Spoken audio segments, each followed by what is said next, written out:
Bonjour.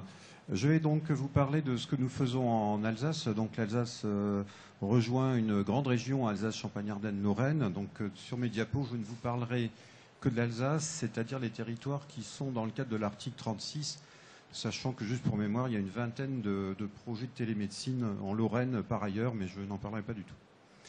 Alors l'offre de soins en Alsace c'est très peu lisible, mais je peux vous dire qu'en fait on a pour le moment pas trop de problèmes, on a une assez bonne couverture, il n'y a quasiment aucune population à moins de 30 km d'un hôpital, donc on est assez privilégié. Ceci étant dit, on commence à avoir des besoins sur certaines spécialités avec un début de désertification, non pas au sens géographique, mais au sens spécialité. Et quand on analyse l'âge de notre population médicale, on sait que les problèmes sont devant nous. Ceci étant dit, donc, pour ce qui est de la télémédecine, on s'est concentré principalement sur les EHPAD, ce qui tombe très bien puisque c'est vraiment une des cibles importantes avec le domicile, avec les patients en ALD de l'article 36 et en particulier du nouveau cahier des charges qui porte sur la téléconsultation et la téléexpertise, je le rappelle.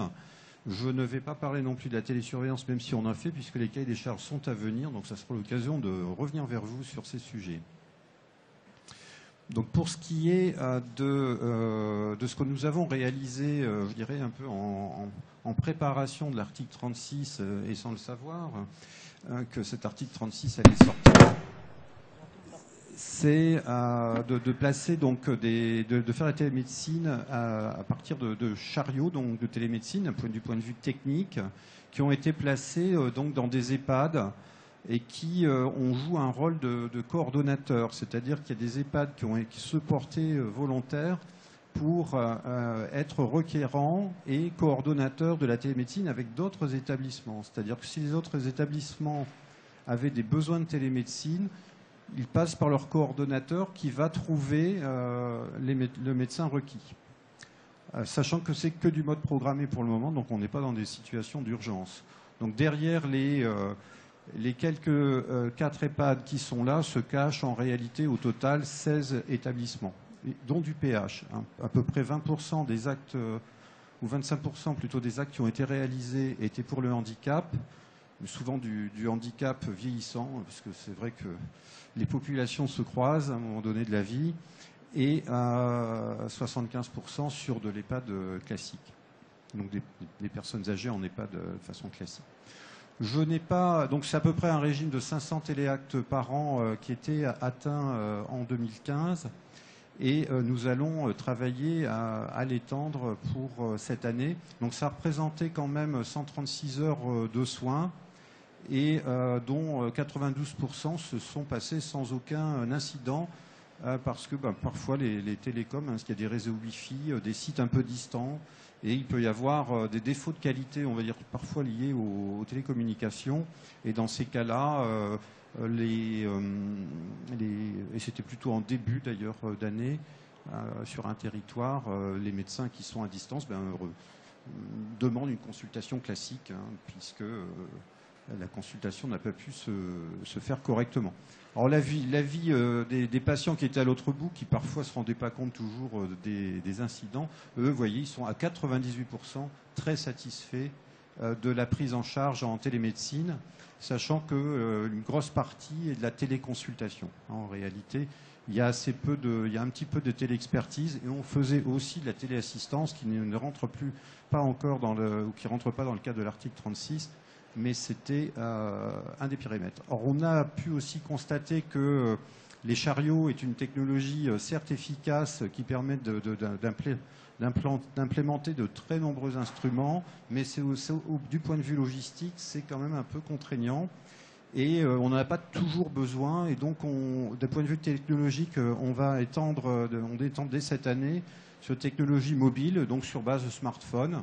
Pour en particulier les cas de téléexpertise, c'est souvent suffisant. Donc on a fait une enquête auprès d'une quarantaine d'EHPAD, sachant qu'on en a 183 au total sur l'Alsace, pour savoir quels seraient les besoins identifiés par pathologie. Vous m'excuserez, les diapos sont un peu décalés, mais vous voyez qu'en fonction des natures de pathologie, on a des besoins cumulés identifiés de plus de 900, 1000 téléconsultations par an, mais je dois avoir les noms complets sur mon smartphone. Voilà. Donc la première rubrique, c'est l'algologie, ensuite l'anesthésiologie, l'angiologie, la cardiologie, la chirurgie générale, la dermatologie, l'endocrinologie, diabétologie, la gériatrie, l'hépato-gastro-entérologie pour les principales. Voilà. Donc, vous voyez, donc les volumes attendus sont significatifs et donc les besoins estimés sont significatifs.